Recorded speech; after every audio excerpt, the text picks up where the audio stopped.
The button has been punched. We are live. Hello, Yes. guys. Hello, Ben. Hello, Mike. Great to see you both. Mike, welcome back. Glad Thanks, you man, could yeah. join us today.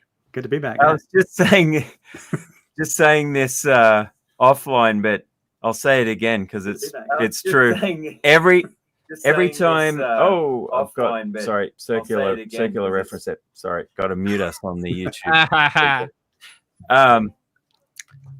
I'll say it again, and not through YouTube feedback. Every time I see you, Mike, there's more stuff behind you. Although you did say you've been taking it easy lately, but to me, maybe it's been a few months for me. So there's still more vertical room. I can keep going up to the ceiling. Right, exactly. And before you know it, you'll be Mr. Carlson's lab Mark II, right? Oh God, yeah. He's insane. Yeah. That guy has barely enough room to turn his chair around all the gear. I don't know how he does it. And the stuff is heavy. I mean, you could stack it to but you need a good, strong wood table to do that. Yes. And so I knew Mike when his table was empty. So I've watched him. And Mike, you've gone through like a generational thing. You first started by getting eBay stuff, probably that lower level $500 range stuff. And then as you found certain pieces of equipment that you really wanted the accuracy, you bought real stuff, right? Yeah. Real I mean, you can buy like old eBay stuff from the 80s and it works, but I've had a few of those things fail, right? So after a while, you're like, you might want something that's reliable. So you might want to buy something modern. Indeed. Steel welding table. Problem is, if I get one of those, I'll want to actually go out and start buying welding gear. I just can't help myself. I don't know. A welding table I made. I'm an electrical or electronics engineer, right? Well, computer systems engineering is my official degree, right? But I can't stop watching those welding and fabrication videos on YouTube. What the heck is with that? Am I the only one? No. I love watching TIG welding and stuff. I'm like, one of these days, Harbor Freight and me have a date for a cheap multi-process welder. Well, see, I'm a miller. Some people are Lincoln, and they swear by the Lincoln red color. I'm a Miller blue color. So all my welding gear is Miller blue, Miller welds. Well, you've got, but you used to see, Bill. You had a legit reason. You were working on your 280Z. Yeah. You needed a good welder, and for me, it's like I can't justify it. I really can't, except it would be cool to be able to just make custom things that I dream up all the time. That does happen. And I just have no means of actually building them, but I don't have the time either. So, there's other more important things to do. First thing I had to do was run 220, so I had to make room in the box, run my own 220 out to an outlet and everything. So it's like, there's a price you pay for welding, Oh, yep, for sure. So, and Ben, Mike, we invited Mike on, or Bill, you invited Mike to join us again. I'm glad you did, because Mike, you have a really, like today we're talking curve tracers. And you happen to have a really good one. Oh, I wouldn't say that. A really old one. No, but a really old one that works is a really good one. Let me just lay that out there. Yeah. And Bill, you've actually, I have a cheap one. I was laughing my head off before we started, because every time Bill says, "Oh, I did this thing with my curve tracer," or "I did that thing with my such and such a probe," or that, it's always, what is it? The digital and analog discovery too. You do everything with that thing. That's why I bought. Yeah. I was trying not to. By the way, join our Discord at corey-effect.com. But in our Discord this week, I was talking about different ways to generate noise, and I ended up using my AD2 to do it. But I'm trying not to go out and get a Sigilant arbitrary waveform generator. I'm just, my fingers hovering over the buy button, and I go to the AD2 and it can do it. I'm like, oh, I don't need a new AWG. I keep thinking, is there anything that thing can't do? But of course, it's a low cost, does everything kind of, but it's got its limitations, right? And I must say, he's got the real one. He's got the really good one. Yeah, one, we were talking about you before the show, Alan. Yes, yeah, that would be cool, but I'd need a crane to lift it into the basement. Not that I have a basement. I'm just joking. Well, you would need one for the welding table too. So it's So yeah, I mean, you were saying I wanted to say, Digilant, do not sponsor this. It would be nice if they did, because it comes up. The AD2 comes up all the time on this show for some reason. Bill's a big fan. Maybe Bill, we could convince him to send me one. I have a very tight tools budget right now. Well, I'm such a fan. I went and made this. There's 2 pieces missing that are on the bench, and we're going to see it, the curve tracer attachment to the AD2. So I went to ProtoCase and uploaded outlines. Like I even uploaded a picture of this one, and it traced it and made a custom case out of it for this, like $70. That's what kind of foam is it? That looks like the high density closed cell foam. Is that it? It's got 2 layers. It's got a high density layer on the top, and then a low density in the bottom. Okay. Cool. And you plug those things in, and you mix it. Yeah, there's what it looks like. Plugged in. So if you really want to know the characteristics of a device, now the reason I wanted to get a curve tracer was I honestly was happy with my cheap eBay device testers, right? We'll talk about those in a sec, because they are remarkably good. The only real reason to have a curve tracer these days would be if you're actually developing new silicon and you need to characterize it to build your data sheets. Well, who of us are doing that? But I'm working more, which is kind of an unexpected twist of fate, with tubes again. And I needed a way to really characterize and test them thoroughly. And this was partly inspired also by Dave, Usagi Electric. Right. Who has been on our show a couple of times. He's been building an actual computer out of tubes. If you haven't seen it, it's like 3 episodes ago, we were talking about it as well. He sent me a bunch of 6AU6s, so thank you again so much. I'm actually going to trace the curves of those compared to the original data sheet and see how close they match. I'm sure they'll be very, very much spot on. But the reason we need the curves for things like tubes is that's how you design with them. And same with JFETs.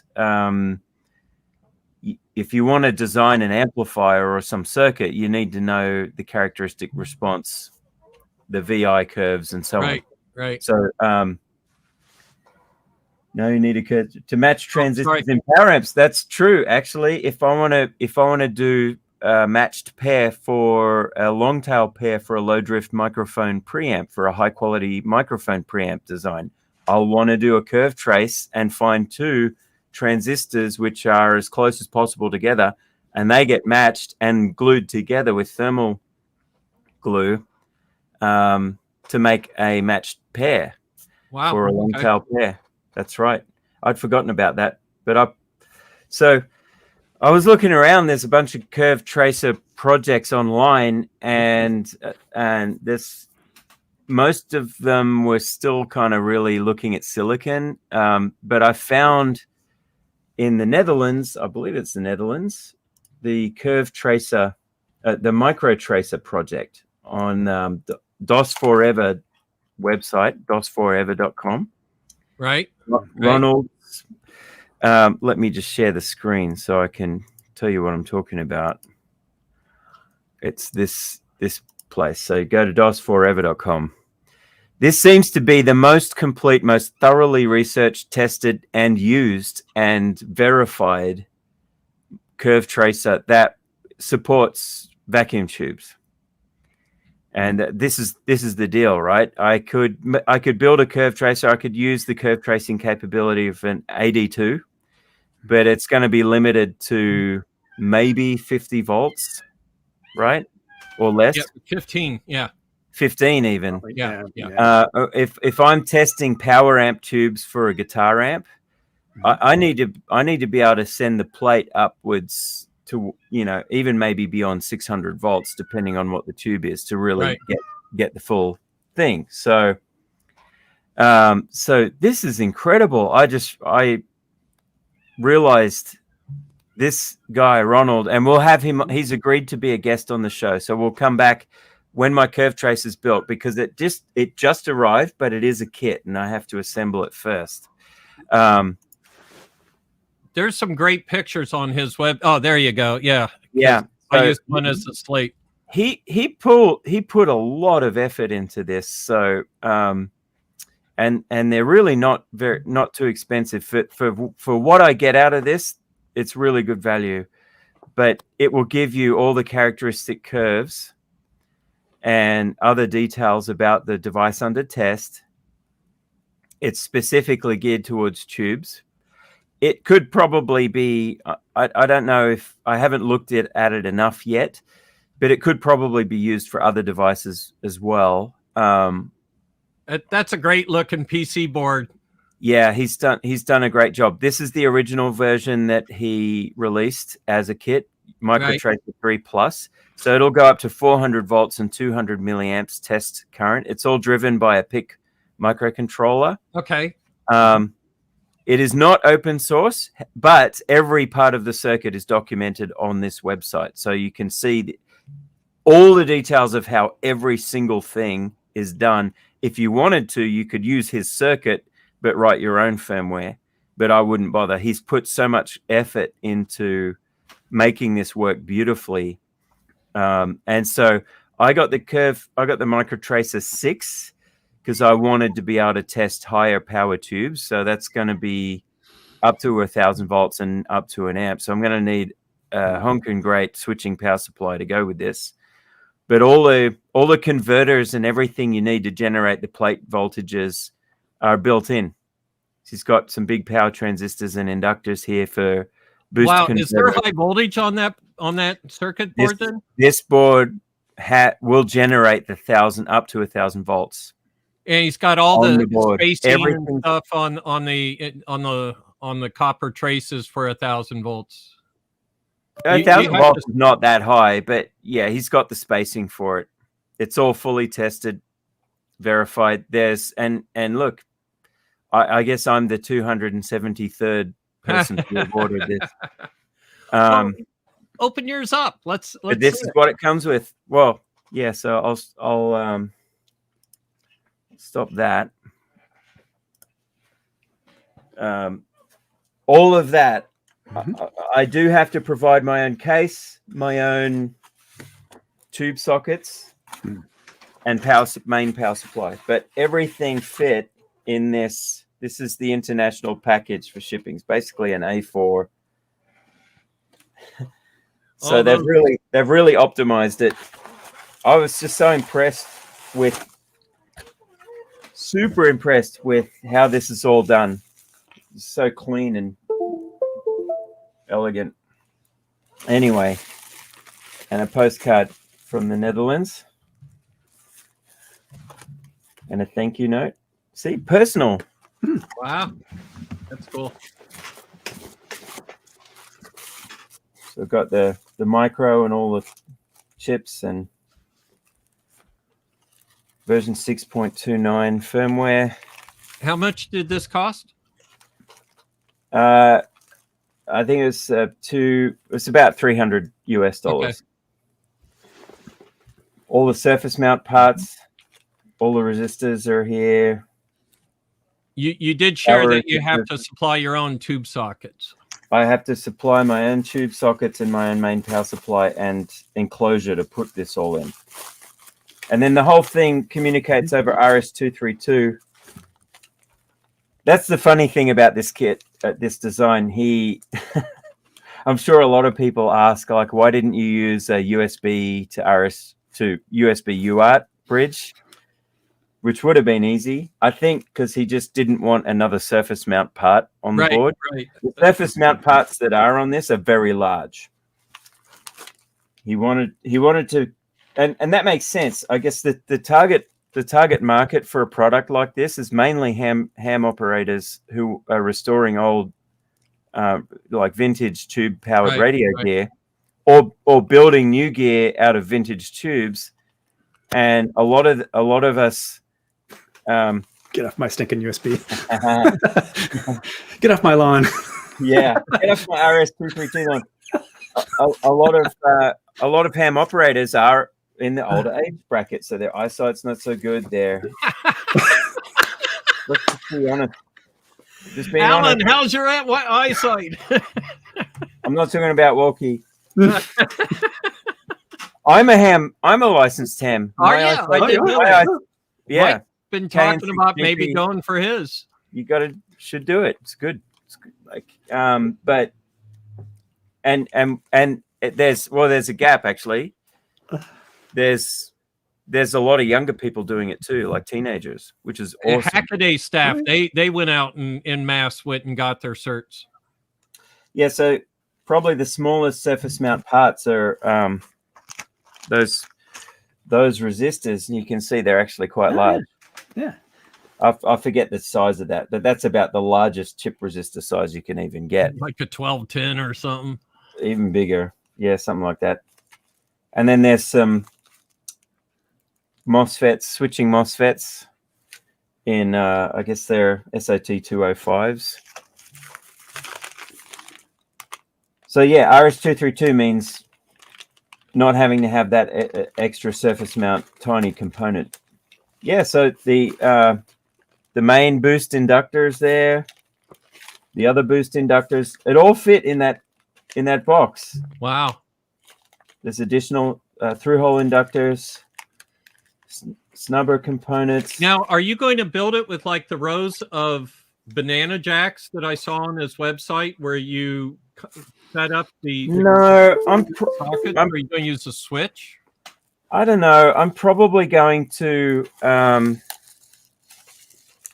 I don't know. I'm probably going to use a row of slide switches or something like the old tube testers used to have, right? Yeah. That board is a nicely made board. I think he said the boards are done by Euro Circuits. That would make sense since they're in the same country.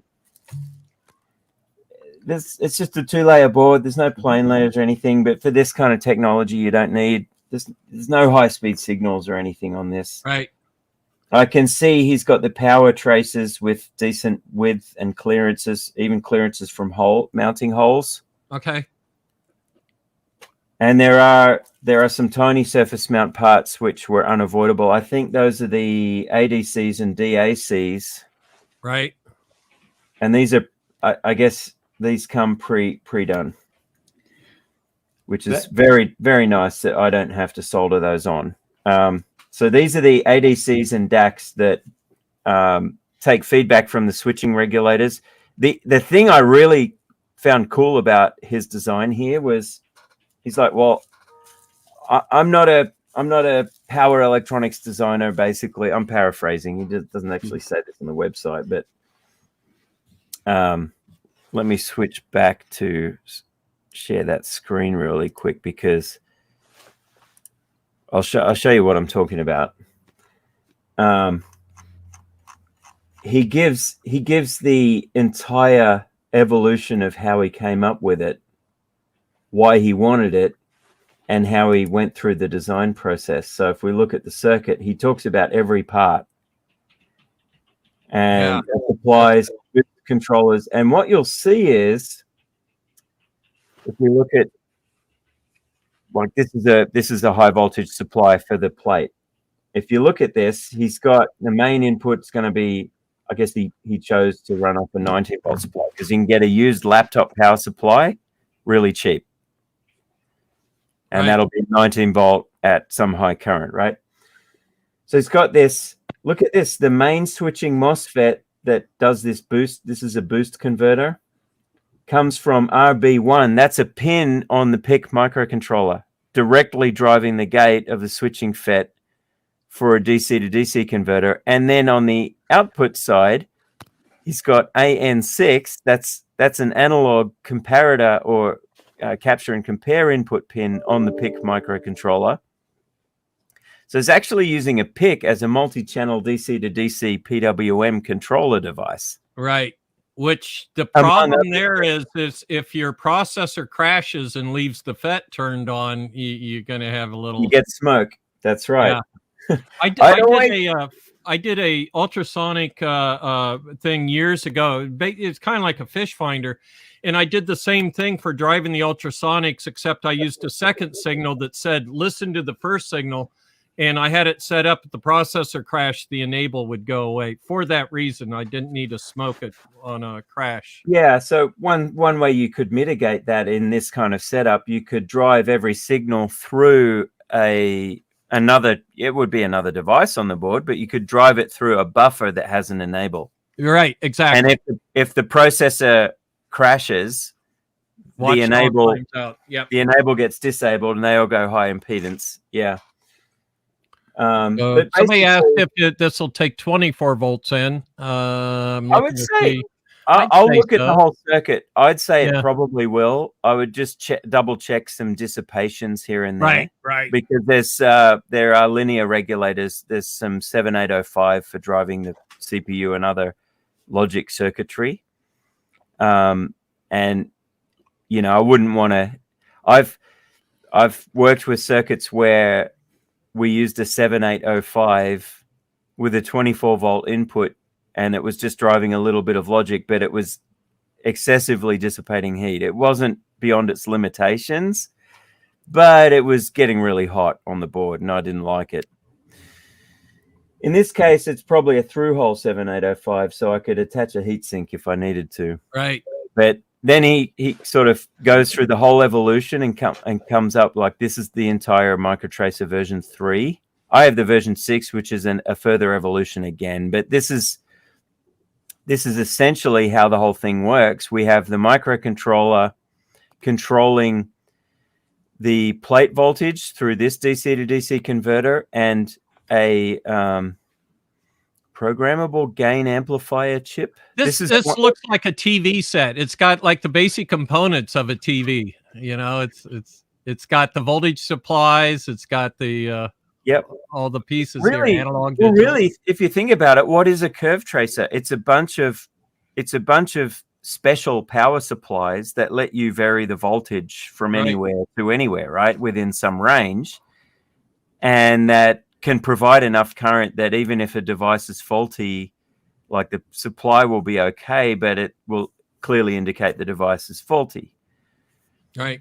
And we didn't even talk about what a curve tracer is. I'm sure most of our audience as to how you would use it to match tubes. Is there something you look specifically for, like the DVD-T curve, or what do you do to match tubes?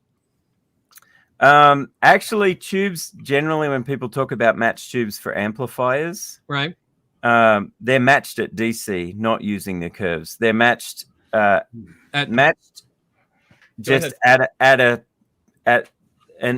or about the intended bias point of the device. Right. So if it's somewhere smooth transition from positive to negative waveforms in a type A amp, or it's somewhere on the curve, right? It's setting the plate voltage, right? Right. Plate load resistor, or it's basically limiting the plate current, right? And then setting the grid, which in a MOSFET would be the gate, to a certain point where it's at a fixed voltage, and then measuring the current and the voltage through the device. And if you have two tubes that are within half a milliamp of each other, they'd be considered matched. So you want to pair those, because if you have an amplifier circuit where you have a push and a pull going into a transformer, you want them to push and pull equally. And you want them to be they're biased together using the same circuitry. And so you don't want one getting really hot while the other one's kind of just idling along and not doing it. So that's what we talk about when we talk about matching tubes for for that. Now, matching transistors for a preamplifier, that's a different scenario, but it's very similar. You're going to compare the curves and see if they're very much overlapping. So what a curve tracer gives us is it tells us, okay, if we take this device, let's say it's a transistor, and we have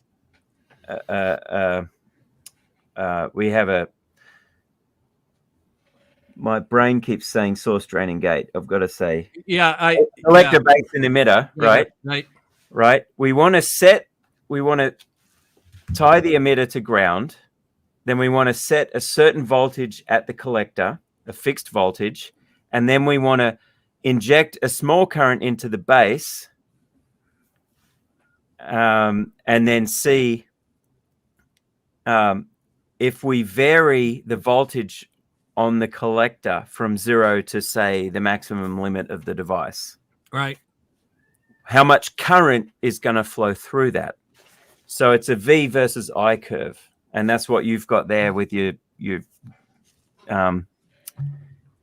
analog discovery. So it looks like this says VRB is the setting. So why do we have multiple curves? Because we're going to look at the VI characteristic for a number of set points of base current, or the gate voltage if it's a FET, right?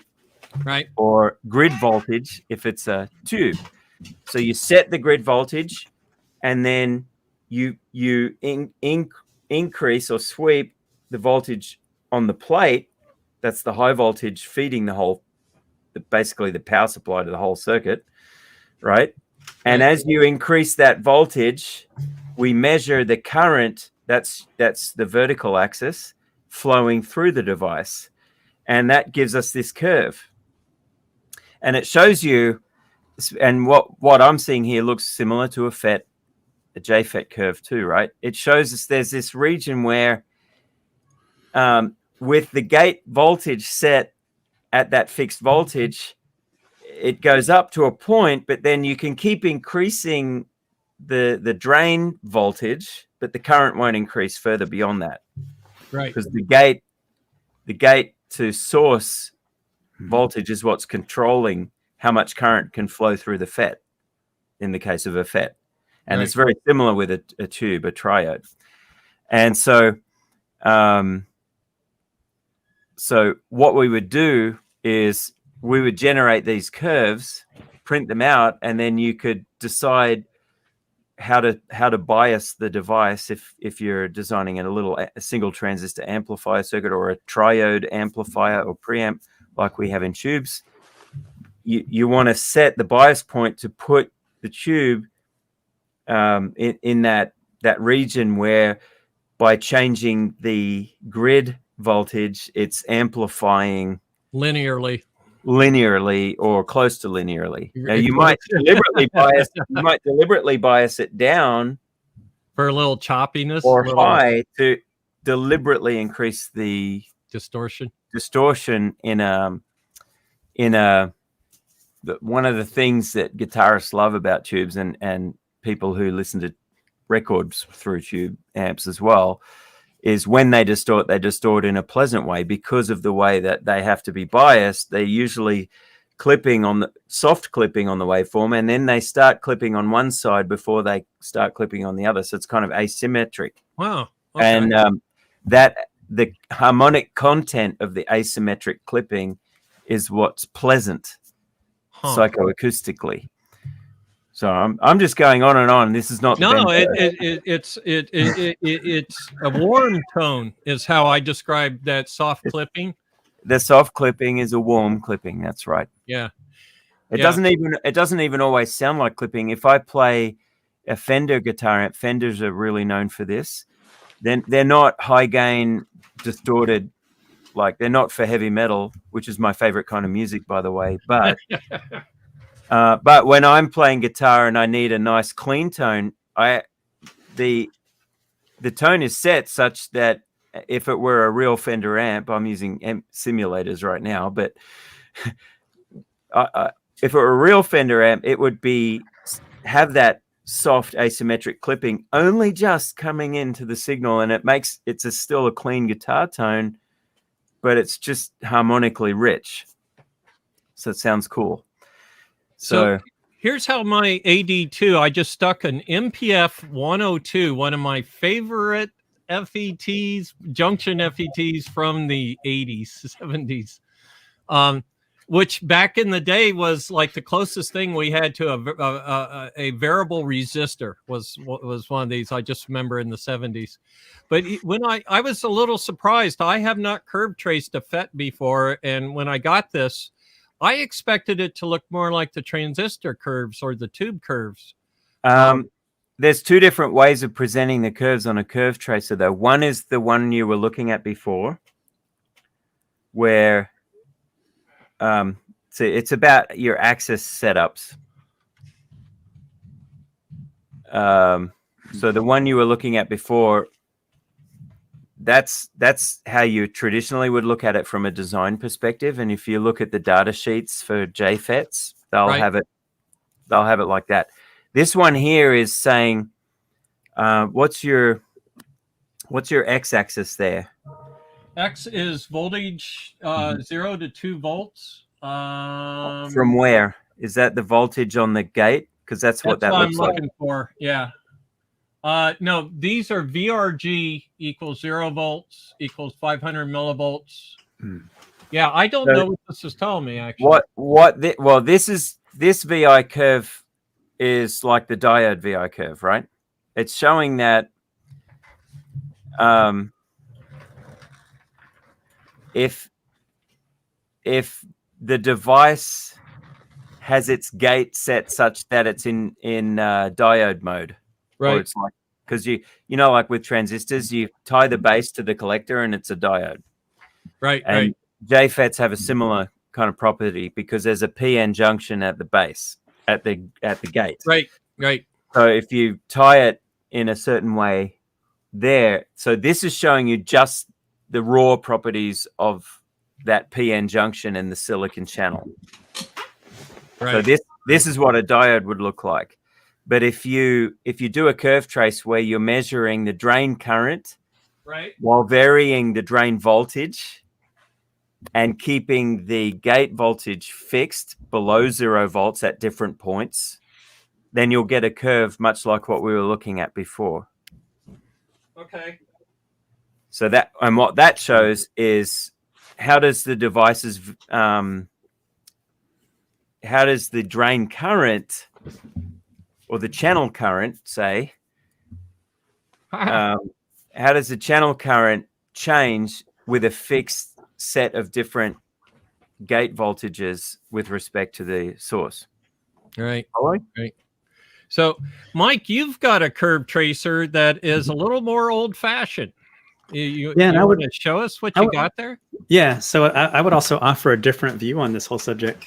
You guys are experts on the stuff and I'm not. So for me, a curve tracer means a different thing. It's the diode curve mode that I find interesting. Just fundamentally looking at like Zener diodes to see. Yeah, I remember you doing that. You know? Yeah. That kind of stuff. You can read about that stuff in books, but like being able to play with it with a curve tracer for me. And try different ones and seeing the differences. Yeah, it helps you understand it when you're messing around with things and whatnot. So I can show. This is. Let me switch my camera. This is the. I like to call it the BB curve tracer compared to Alan Wilkie's. He's got the bigger version of this. I actually wanted to get one like this, an old one that's an actual old analog, like a decent tech, but they're just so hard to find. And when you do find them, if they're functioning, they're quite expensive. Mike had to fix his. Yeah, I think I paid about $300. Let me turn off this light here. But I spent more than that in time, right, fixing it. But that's half the joy, right? Oh yeah. Oh, and this one is so old that it's like a mixture of TTL and analog stuff. Oh, it was weird. They used analog going right into TTL. Yep. They were using TTL as if they were transistors, diodes, and resistors on a chip. So this is it's just showing a diode, which is the mode I've honestly used the most, just from a learning perspective. But I'll flip it into let's see. Oh, so right now I have a diode in it. Let me put a transistor in it. I'm swapping out the little receptacle, or whatever you call it. There. Now there's a transistor. So if I put it back into diode mode, this view is kind of interesting because you see it doing like what happens to the transistor when you, I guess, reverse bias it or pass it. But most people flip it so that you're interested in what's going on with the origin, right? You want the origin down here, so you flip it down there. Yep. You can mess with it. Right. So what it's doing is it's sweeping the collector voltage. Yeah, left and right. Right. Essentially, the emitter is tied to ground, although it's probably going through a current sense resistor because that's how they're going to measure the vertical axis. Mm-hmm. So they're measuring the device current. And you can and each trace that is a stair step on top of the other trace is where they're gradually in a linear stair step sequence increasing the base current. Yes. So this is showing, and this graph is so useful because it shows a number of characteristics of the device. It shows its gain.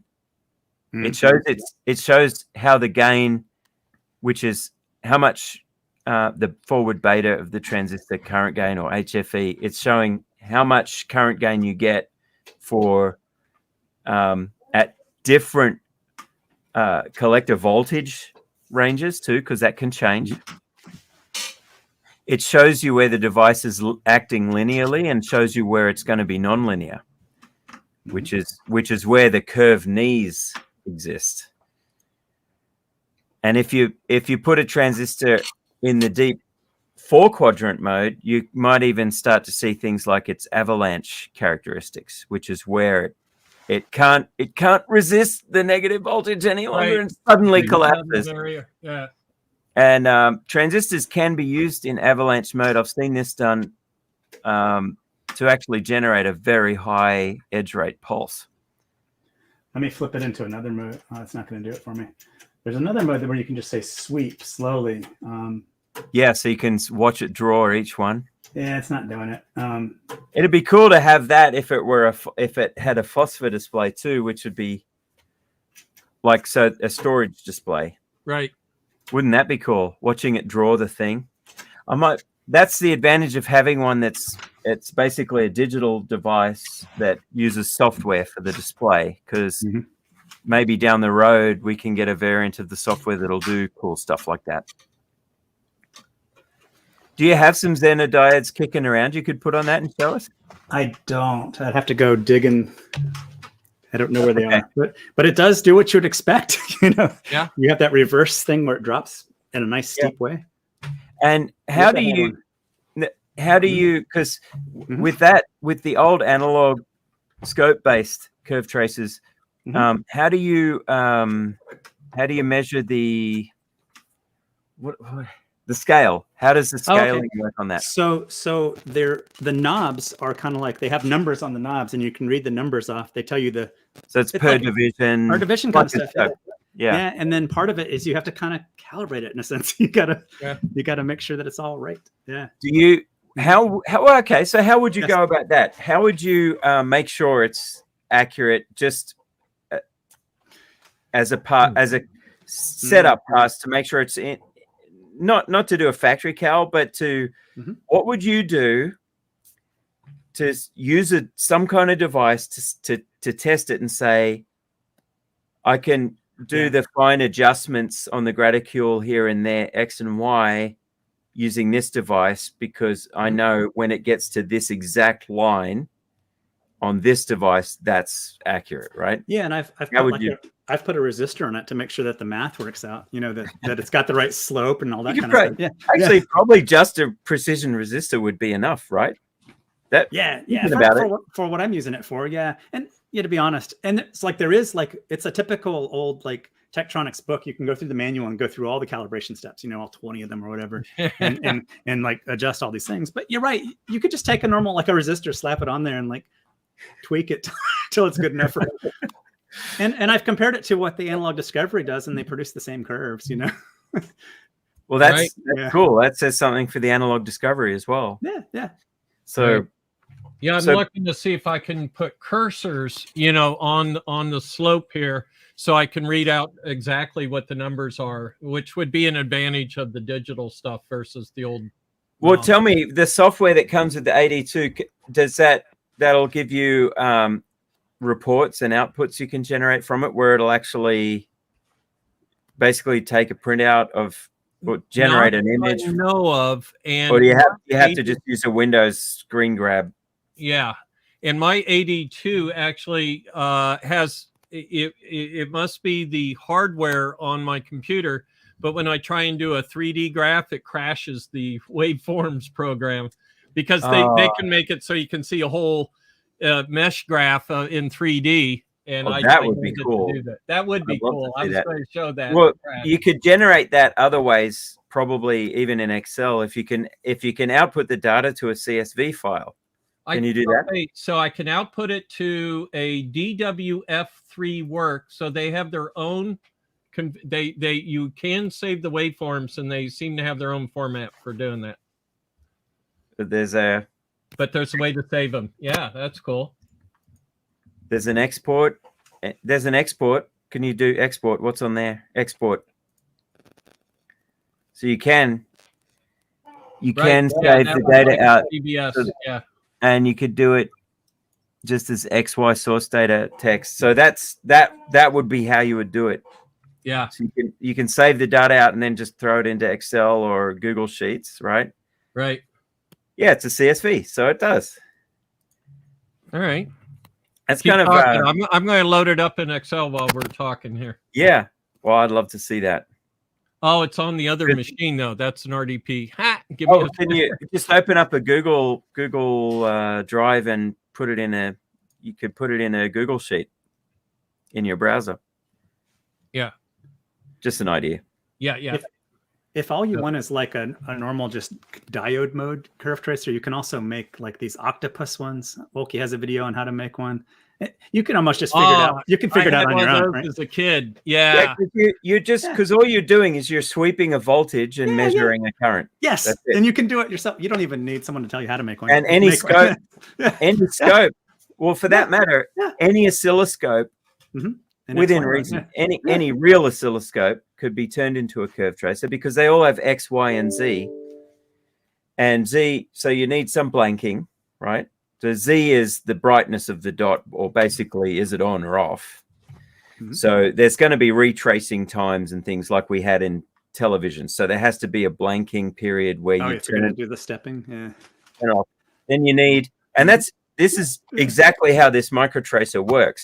He's using the microcontroller to do a ramp generator for the plate voltage, using a DC to DC boost converter, using that to make a ramp, right? And then a stair step ramp for the grid, or in a transistor it would be the base, in a FET it would be the gate, right? But the grid control voltage has a stair step, and then for each stair step value there's a ramp. Right, so it sets the grid to negative zero, basically. Ground is pinch off or turned it off like a JFET, and then you sweep the plate voltage on a ramp, and if the tube has a physical fault inside to where there's some kind of shorting or resistance that shouldn't be there, you'll see it, so you know if it's faulty or not. If it's working and the grid's pulled down to ground, the current will stay at zero. Right. So you're measuring current through it with every sweep. Then you step up the grid voltage. So you do a stair step, and then you do another ramp of the plate voltage, and you measure the current, and then you'll see that over all your measurement points, you'll see that curve start to trace out. Then you step up the grid voltage again. You traces another curve, and each time it sweeps back at the end of that ramp voltage, just like an oscilloscope, right? You have a blanking period, so you turn your Z-axis off, input to your scope, and there's no display while it's retracing back. A modern scope doesn't retrace; it's all instant, right? Because it's digital, but you still have to drive the signals as if it were an analog scope. Right. And your X is your current sense, and your Y is the ramp. It's that simple. Right. Then you've got a curve tracer. You just need a circuit to drive it. I could probably earlier. I might do it with this one. Actually, I might actually do that. Put some BNCs on the box for X, Y, and Z that just pick those signals straight out of, because this will generate those signals already. Right. It's just measuring and capturing it in memory and then sending it over RS-232. But I could put BNCs on the box at the appropriate points here and hook it up to the scope, and it'll show me what the software would show me. Right. Mike also mentioned something we had both seen on the signal path with Shahryar. Is he used an SMU, 4-quadrant SMU as a signal tracer. What's an SMU? I don't know that acronym. Sorry, I'm Mike, stupid. Go ahead. A source measure unit. Yeah, is that it? Yeah. Right. It's a 4-quadrant power supply that you can sweep the voltage and measure the current, or vice versa. Yeah, basically, it's a power amp with measurement ports and a current. It can sync and source current and voltage. That's a really good use for an audio power amp too. By the way, if you have a linear, like a Class AB audio power amp, you can use that. If it's a decent power amp, you can use it as a very useful bench instrument or power supply instrument that can provide AC or DC if it's designed to have DC coupling. So if you just want to make a curve for a diode, you could use an SMU to do that. It's like overkill, but you can you can use GPIP, or you can do it by hand and burn that diode up if you want. Oh, you want to? Yeah. Yep. You could light it up. Yeah. Completely collapse it and. Done that before. So why do we not curve trace passive components? Because they're predictable. Because they're passive components. Right. Yeah, there's one exception. If you measure inductors, you may want to get a BH curve, which is a curve. But capacitors and resistors, you're generally not too worried about it. But inductors, we might want to measure hysteresis on the BH curve. But that's a whole different scenario, right? But it's essentially the same principle, but instead of that, we're feeding a pure sine wave into it and measuring. Actually, for BH curves, they also use, for materials, they have a toroidal ring and they have a secondary on it and some other stuff around it. But yeah, you can measure where it gets saturated and all that stuff. One thing I might do prior to using my curve tracer is I got one of these little things, which does a I love those. job at identifying the transistor and the leads, because the curve tracer wants you to put the right leads in the right place. And this tells you which leads I can, well, I'll try it. I'll reverse it. These, I got this is the first generation of the same one. I got this on eBay after Dave Jones mentioned it. These are an indispensable workshop item. These kind of appeal to makers and hobbyists, but honestly, as a professional engineer, you need one of these on your bench, especially if you wind up having to reverse engineer something, or there's a part that you can't identify because the markings are too small or they're rubbed off. This is what you need. This will do it. I love this thing. And yours is better. It's in a little box. Down and got one of these. Speaking of identifying components, I've been using it regularly. Yeah, I've been using it because I'm also doing tube amp stuff. There's old dried out capacitors in these things. I'm using that to see if they're still good or not. So Bill was just holding up his LCR meter. Yeah. That's another whole wrap. Oh yeah, it was a different piece. I grabbed my LCR meter, which I didn't think I'd use, But as soon as I'm assembling something and I want to know if I put the right part in, I get in there with my little tweezers and I get way better accuracy than I expected to on in-circuit testing. So I bought the DEREE that everybody uses. I got that. I got that thanks to you, Mike. You got one. You talked about it on a show over a year ago, and I'm like, I need that, and it's indispensable as well. I can't believe how cheap it was and how good it is. I've been using it for, I mentioned capacitors. I've also been measuring unknown inductors and switching power supply transformers. If I'm working on custom winding an inductor or something, which I've been working on a reactive load box for audio for testing guitar amps, and I've got to have some various inductance coils in it, and I got no data about what the core was. When I ordered the parts from AliExpress, they didn't say what kind of silicon steel their laminations are, so I have to measure it. So I have to do a number of turns and then measure it so I can get the characteristic. Then I can design the proper inductor. Those things are just indispensable.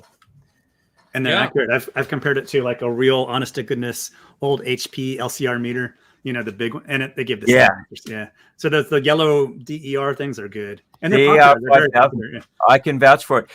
What I was looking at, I'm hoping, I couldn't find it yet, but I'm hoping someone has made an English translation of the user manual, because it has a feature where it can communicate to a PC. Oh, okay. And there's this little door on the back of it. Okay, with a little RS-232 or something. And you can pull the thing out, and it's IRDA or some sort of infrared. Oh, interface. I didn't even see it. There it is. Yeah. Those two little dots. And so if you have an IRDA port, which no one uses it anymore, but a lot of older laptops, and you can still get them if you want them, right? Yeah. Right. It can somehow communicate like that's a serial port to your PC, but I can't find any details. And the manual mentions it, but it's all in Japanese, I believe, or it's in an Asian language. I don't understand. I found the English language version of the manual. Yep, I do too. Okay. He did too. Okay, yeah. Okay, I didn't know there was one. I need to find it. It exists and print it out, because that talks about how to communicate with the desktop. So that'd be cool for logging stuff and different things. Connecting to a PC, if you're like me and you're new to this stuff and you're just learning, impedance is a subject you need to understand, right? Right. So that's what this is to me. That's what an LCR meter is. It's like an impedance tool. It is, totally. And then that actually comes to another kind of curve I want to be able to trace, is impedance versus frequency. Ah, yes. Oh, we've been doing that with our analog discovery too. Hey, so here's where it talks about connecting to the PC, and it says that if you have the optional data transfer kit DE5000 DTK, it converts IR to USB. So that's how you get it to your. So you have to buy. So there's another. There's another thing you buy. Oh, okay. Right. Which I'm going to. I don't know that I'll look at buying it, but. Okay. So I need to. Where do I download that English manual for that one?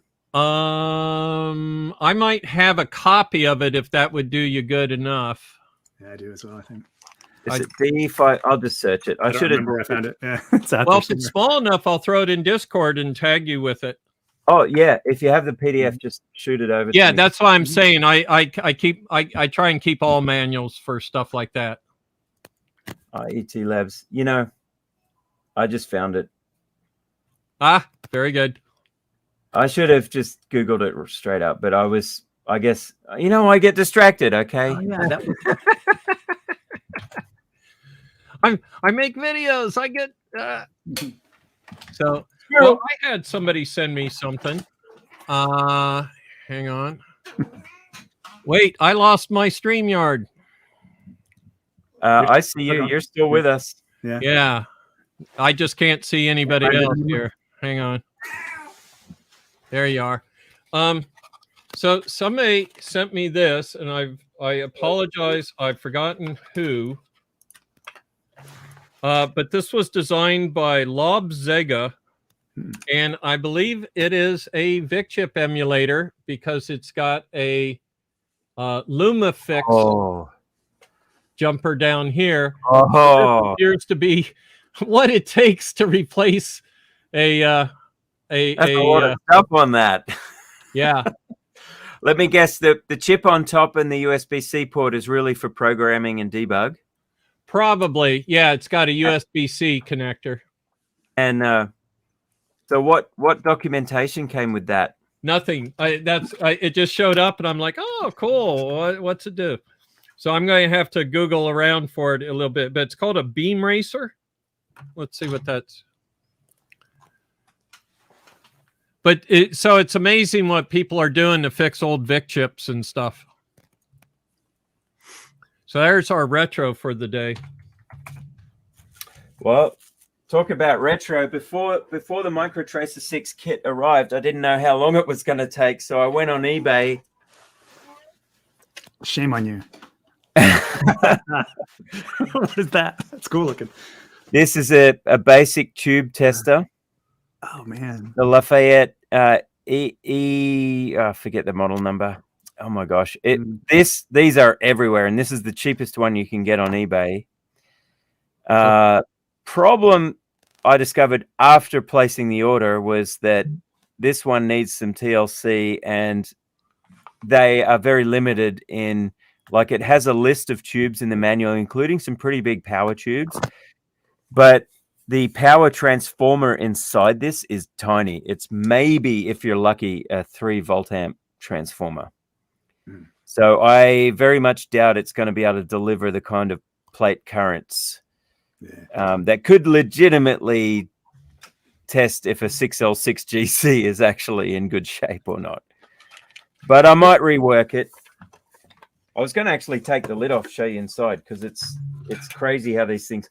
So these are cheap and everywhere because apparently these used to be sent out for training for people doing TV repair correspondence courses back in the 50s and 60s. Yeah. So if you wanted to learn to be a TV repairman, you could sign up for a course and they'd send you the materials and books and one of these, and you'd do all the experiments and do your homework and send it back in to get marked. So can you imagine self-teaching yourself how to act around high voltage? No. So my curve tracer comes with like a little guard, or you can get a guard to put on it to like protect yourself.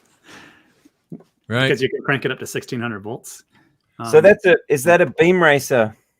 Sorry, I'm being distracted, Mike. I didn't mean to cut you off. No worries. Yeah, here we go. Mike, finish that sentence. Bill just mentioned high voltage, and I'm like, have you trained yourself? And I'm like, well, I'm still alive. I'm just not going near this stuff. I could tell stories. Nah. So this beam racer actually appears to have an onboard bitmap sequencer, LumaFix, gray dot killer. So it's like a coprocessor mixed with your VIC chip. So that's just insane.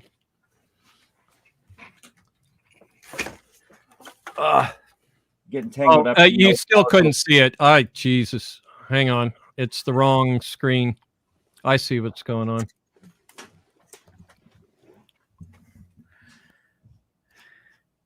Share screen. There we go. That's what I was trying to show. So there's kind of the coprocessor. It's got local RAM on board. So Vassal? What is that though? The Vassal? I don't know what that stands for, unless it's a coprocessor. Oh, it's a Max 2 CPLD. It's an Altera Max 2 CPLD. I see that. New memory family, Vassal, a programmable coprocessor. That almost looks like he branded that himself, doesn't it? It may be Altera, and it's now Intel, but Altera used to have programs where you could do stuff like that. Right. You could actually take the real one doesn't have it. It's just a Max 2. Yeah, maybe he's just he photoshopped it a little bit. Photoshopped it to look cool. But yeah. Yeah, so it's a CPLD. I get it. Yeah. Yeah, which probably implies that Max 2s were 5-volt tolerant. They were 5-volt devices. So that yeah. So very but cool. there's still a lot of other stuff there on that, a lot of other chips on that thing. Yeah. I'm going to have to look for a schematic and dig into it now. Or God forbid, plug one in. You got to see inside this thing. This is nuts. Show us what you got. This is nuts how these were made. That's the inside of the case. Oh, so batteries. They must look like the original batteries. Why are B batteries called B batteries? No and idea. A batteries and C batteries and D batteries? I've never seen a B battery.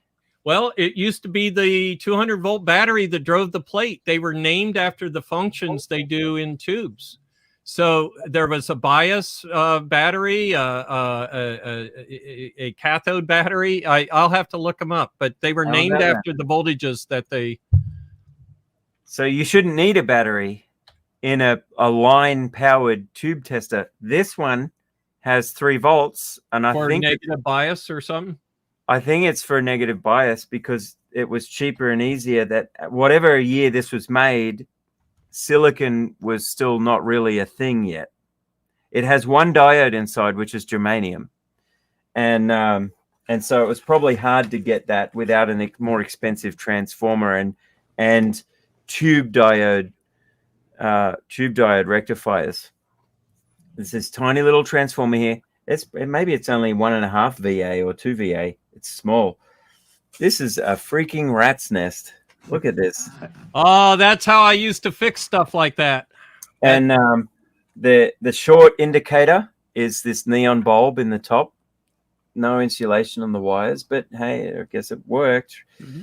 What concerns me is there's a few other wires in here which are just, I think that one's for the battery. So that one's easy to know. This one over here, I don't know where that was meant to be attached. It's just floating. There is a schematic for this, but it's copies of copies of copies of copies of a scan. Man. Well, the other way around. Scan of a copy of a copy of a copy. Mm-hmm. So it's going to be kind of difficult to do, but I think I could probably get this working. Hopefully the transformer is good. There's quite a few taps on there. It would be hard to, like the transformers in old tube testers have many taps for getting the different voltage, plate voltage and things. Yeah, maybe I should try and replace it, but it's, I don't know, maybe it's probably, look, I've got the MicroTracer 6 now. I don't really need this. So, well, that's cool though. And that's the kind of wiring I grew up on. It was called point-to-point wiring, and you either wired to a tube socket or to a terminal strip. And there was or turret board. And, I'm repairing guitar amps that still have that. They have vulcanized cardboard with eyelets pressed into it, and all the parts are soldered into the eyelets. Yeah. Right. And you know, there were techniques you were supposed to do, like you would wrap the wire around the terminal. You didn't just stick it in there and solder it. You made a good sound mechanical connection. All right. Yeah, so it wouldn't float around like these ones. And the size of those 1-watt resistors there remind me that part of what you did as a TV repairman is you would just stare at it for good 3 minutes, right? Just looking for anything out of the ordinary. And you would look at the resistor color codes, because if it got too hot, orange would become brown or red would become black. And a resistor that's too hot is either a bad resistor or it's hooked to something going bad. And that starts to be your clue as to where to look to fix it. Right. So, yeah, cool stuff. Yep. It's been an hour. Can you believe it? Time flies. Where does the time go? Yeah. So cool. Well, Mike, I want to thank you for joining us. Thanks for having me. Yeah, because especially knowing the backstory on that you had to fix that and everything, and you had a ground that was in the wrong place at one time. And actually, you know the backstory. We didn't talk about it during the show. I didn't hear what the backstory was. Just share it real quick. Sure, real quick. Oh, so it was. I bought it off eBay, and it had a bad transistor, so I had to I went and bought like a little doorbell transistor, or sorry, transformer that looks kind of like that one there, a little 24-volt thingy. Just put it in there, but yeah, it's like all of it was fixable, but you have to like go through and a lot of the schematics mix TTL and analog stuff. I think this was designed in the early 70s. Yeah. I see a lot of that on Curious Mark when he digs into the old HP stuff, where they'll mix. They use a TTL chip as if it's transistors, resistors, and diodes all strung together. Well, because technically it is. It is. Yes, it absolutely is. And the hey, look! If you want to ramp at a certain frequency, you could just drive a logic gate with a square wave too fast in it. Yeah, might wind up just giving you a ramp because it can't turn on that fast. Anyway, so you mentioned you used a doorbell transformer, right? I assume because it was hard to find the transformers. I just went and bought one and shoved it in there. I just went to Hammond Manufacturing because I had seen they still had transformers, and son of a gun, they still have transformers over there. So well, that's a thriving part of their business. They supply the whole music industry with replacement parts for old guitar amps, which you can't get any other way anymore. There's actually two other companies that make some tube output transformers.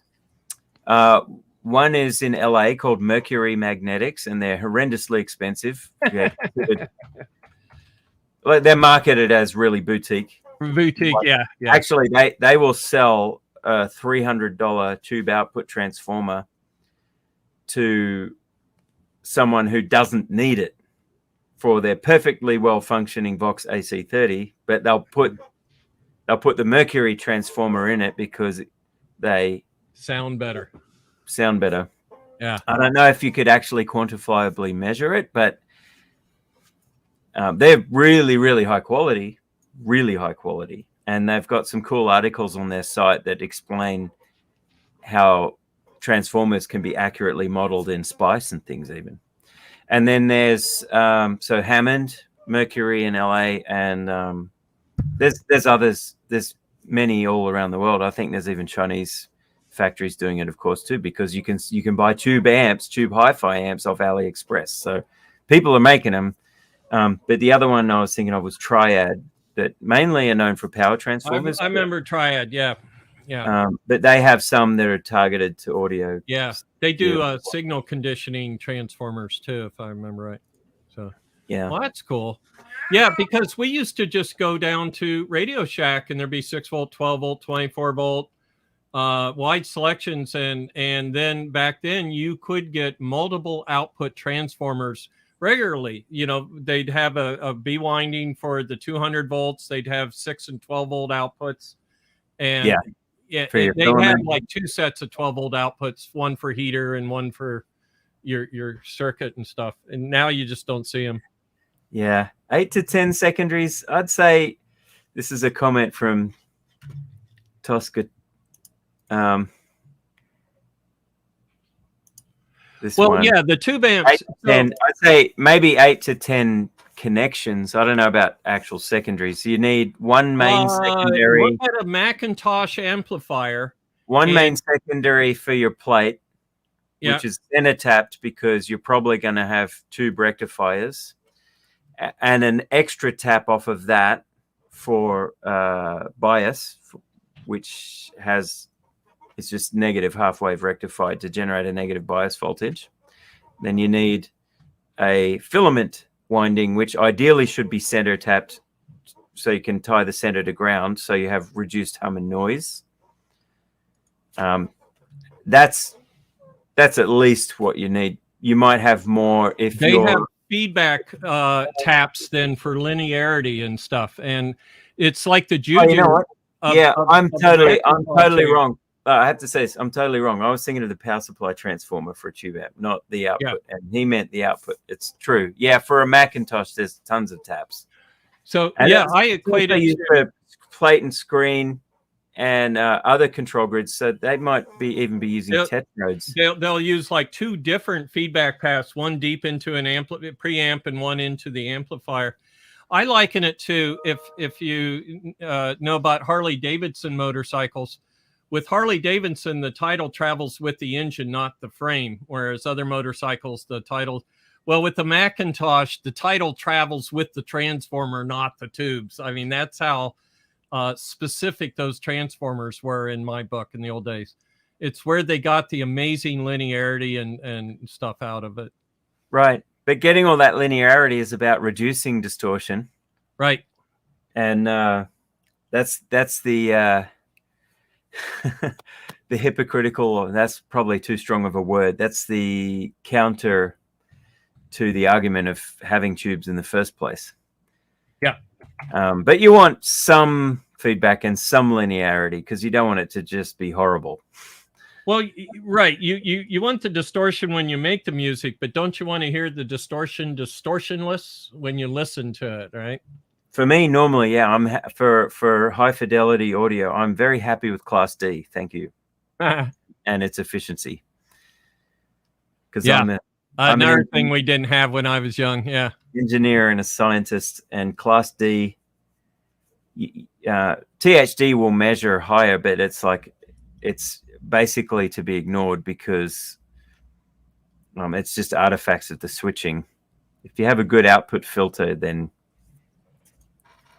it's every bit as good as a good Class AB amp. Right. Anyway. Cool. Sorry, waffling on again. Yeah. We're now 11 minutes past the hour. We have stuff to do. I got to get the other side of my office tidied up for a visitor I think I'm having later. Okay, so cool. And Mike has more test equipment to buy. So no. Mike, you're going to be selling your older stuff, right? Yeah, I've reached that phase now where I'm starting to sell stuff off. So instead of a denial, acceptance, anger, it's like, it's like a buffer. You actually need that. Resell. You can have things and you realize I'm not really using that anymore. It's still priced reasonably. I can sell that one and then get this other thing I've been looking at, right? So you kind of build this cache of equipment and you stick to that because you can always still get something new if you're willing to let go of something else, right? Well, yeah. I have 2 bins of test equipment, calibrated and non-calibrated, and my non-calibrated equipment hadn't been calibrated in probably 30 years. So, sheesh. And I still trust it, though. I'll tell you, the HP stuff, I still trust, and Tektronix, Alan. I still trust it. So, all right. Well, great. It was good talking with everybody. I want to thank everybody that stopped by to listen to us ramble on today. Thanks for joining us, people. Enjoy your weekend. Yeah, have a safe weekend, everybody, and take care. See ya. Later. Bye.